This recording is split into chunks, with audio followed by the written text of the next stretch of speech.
ਜੀ ਜਨਾਬ, welcome back. ਤੁਸੀਂ ਦੁਨੀਆ ਦੇ ਕਿਸੇ ਵੀ ਮੁਲਕ 'ਚ ਚਲੇ ਜਾਓ, ਤੁਹਾਨੂੰ ਆਪਣੇ ਭਾਈ ਪਾਕਿਸਤਾਨੀ ਭਰਾ ਤੇ ਮਿਲ ਹੀ ਜਾਂਦੇ ਨੇ।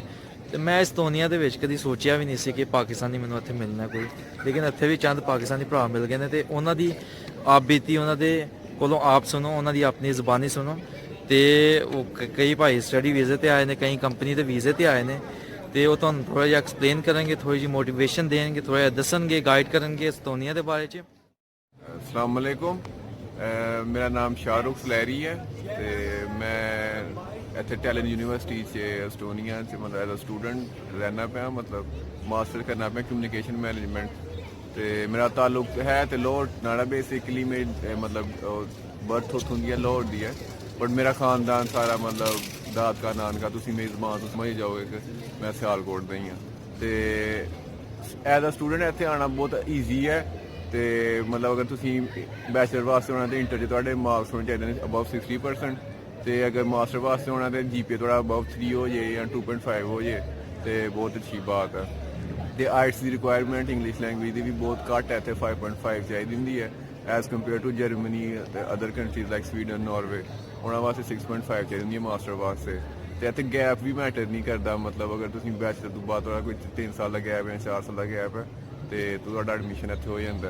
ਤੇ ਲਿਵਿੰਗ ਸਟੈਂਡਰਡ ਇੱਥੇ ਅੱਛਾ ਹੈ, ਵੇਜਿਸ ਐਡੀਆਂ ਅੱਛੀਆਂ ਨਹੀਂ ਪਰ ਆਵਰ ਇੱਥੇ as compare to Norway, Denmark ਮਤਲਬ ਨਹੀਂ ਇੰਨੇ ਜ਼ਿਆਦਾ ਪੈਸੇ, ਪਰ ਫਿਰ ਵੀ ਇੱਥੇ ਗੁਜ਼ਾਰਾ ਹੋ ਜਾਂਦਾ। ਇੱਥੇ ਜੇ ਵੇਜਿਸ ਘੱਟ ਨੇ ਤੇ ਖਰਚੇ ਵੀ ਘੱਟ ਨੇ। ਤੇ ਬਸ ਮੌਸਮ ਵੀ ਇੱਥੇ ਸਮਰ ਅੱਛਾ ਹੁੰਦਾ, ਵਿੰਟਰ 'ਚ ਥੋੜਾ ਜਿਹਾ ਕੰਮ ਥੋੜਾ ਠੰਡਾ ਹੋ ਜਾਂਦਾ ਕਿ ਮਤਲਬ ਬਰਫ਼ਬਾਰੀ ਹੁੰਦੀ ਹੈ, ਟੈਂਪਰੇਚਰ ਮਾਈਨਸ 'ਚ ਕਾਫੀ ਜ਼ਿਆਦਾ ਚਲਾ ਜਾਂਦਾ। ਤੇ ਅੱਛੀ ਬਹੁਤ ਸ਼ੁਕਰੀਆ। ਤੇ ਮੇਰੇ ਨਾਲ ਨੇ, ਬਹੁਤ ਸ਼ੁਕਰੀਆ ਭਾਈ ਤੁਹਾਡੀ ਇਨਫੋਰਮੇਸ਼ਨ ਦਾ ਸ਼ੇਅਰ ਕਰਨ ਦਾ। ਜਾਂ ਦੂਸਰੇ ਬ੍ਰਦਰ ਨੇ ਹੁਣ अस्सलाम वालेकुम। ਅਸੀਂ ਜਨਾਬ ਜ਼ਫਰਵਾਲ ਤੋਂ ਤਾਲੁਕ ਰੱਖਦੇ ਹਾਂ, ਜ਼ਫਰਵਾਲ ਸਿਆਲਕੋਟ। ਇਹ ਨਾਲ ਮੇਰੇ ਕਜ਼ਨ ਨੇ, ਭਾਈ ਨੇ। ਅਸੀਂ ਦੋਨੋਂ ਬੰਦੇ ਸਟੂਡੈਂਟ ਸੀ, ਸੈਕੰਡ ਈਅਰ ਦੇ ਪੇਪਰ ਦਿੱਤੇ ਨੇ। ਸੈਕੰਡ ਈਅਰ ਦੇ ਪੇਪਰ ਦੇ ਕੇ ਤੇ ਨਾਲ ਇੱਥੇ ਕੰਪਨੀ ਦਾ ਵੀਜ਼ਾ ਅਪਲਾਈ ਕੀਤਾ ਸੀ, ਰੈਸਟੋਰੈਂਟ ਦਾ। ਤੇ ਸਾਡਾ ਕੰਮ ਜਿਹੜਾ ਬਣ ਗਿਆ ਤੇ ਫਿਰ ਅਸੀਂ ਇੱਥੇ ਮਸਾਂ ਪੁੱਜੇ ਹਾਂ। ਪਰ ਐਸਟੋਨੀਆ ਦੀ ਐਮਬੈਸੀ ਨਹੀਂ ਹੈ ਪਾਕਿਸਤਾਨ ਤੇ। ਅਸੀਂ ਇਜਿਪਟ ਤੋਂ ਵੀਜ਼ਾ ਲਗਵਾਇਆ ਸੀ, ਸਾਨੂੰ ਉੱਥੋਂ ਇਜਿਪਟ ਜਾਣਾ ਪਿਆ। ਫਿਰ ਉੱਥੋਂ ਜਾ ਕੇ ਤੇ ਉਸ ਐਮਬੈਸੀ 'ਚ ਸਾਨੂੰ ਪਾਸਪੋਰਟ ਜਮ੍ਹਾਂ ਕਰਾ ਕੇ ਤੇ ਫਿਰ ਬਹਰਹਾਲ ਡੰਕੀ ਲਾਉਣ ਦਾ ਕੋਈ ਫਾਇਦਾ ਨਹੀਂ ਹੈ। ਇੱਥੇ ਬੰਦਾ ਵੀਜ਼ੇ ਤੇ ਵੀ ਆ ਸਕਦਾ ਲੀਗਲ ਤਰੀਕੇ ਨਾਲ, ਤੇ ਬਹੁਤ ਹੀ ਆਸਾਨ ਹੈ। ਨਾ ਤੇ ਇੰਨੇ ਪੈਸੇ ਨੇ, ਟਿਕਟ ਵਗੈਰਾ ਹੀ ਹੈ ਜਿਹੜੀ, ਤੇ ਕੋਈ ਕੰਪਨੀ ਤੁਹਾਨੂੰ ਵੀਜ਼ਾ ਅਪਲਾਈ ਕਰ ਦੇ, ਵੀਜ਼ਾ ਦੇ ਦੇ, ਤੇ ਈਜ਼ੀਲੀ ਤੁਸੀਂ ਇੱਥੇ ਆ ਸਕਦੇ ਹੋ। ਕੋਈ ਜ਼ਰੂਰਤ ਨਹੀਂ ਹੈ ਡੰਕੀ ਵਗੈਰਾ ਦੀ।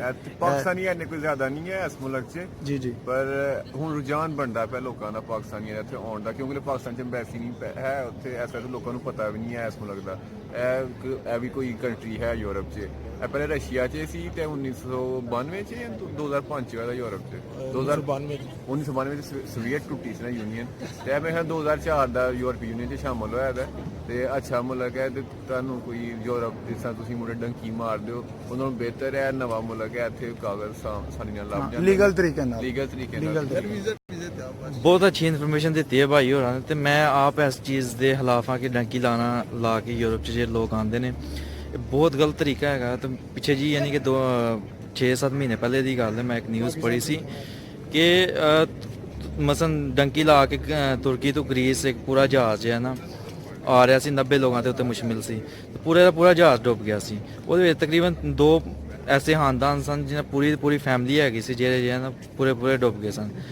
ਤੇ ਬਾਕੀ ਪਾਕਿਸਤਾਨ ਦਾ ਨਾਰਾ ਲਾਣਾ ਚਾਹੁੰਦੇ ਨੇ ਭਾਈ ਹੋਰੀ, ਪਾਕਿਸਤਾਨ ਜ਼ਿੰਦਾਬਾਦ, ਪਾਕਿਸਤਾਨ ਜ਼ਿੰਦਾਬਾਦ। ਠੀਕ ਹੋ ਗਿਆ।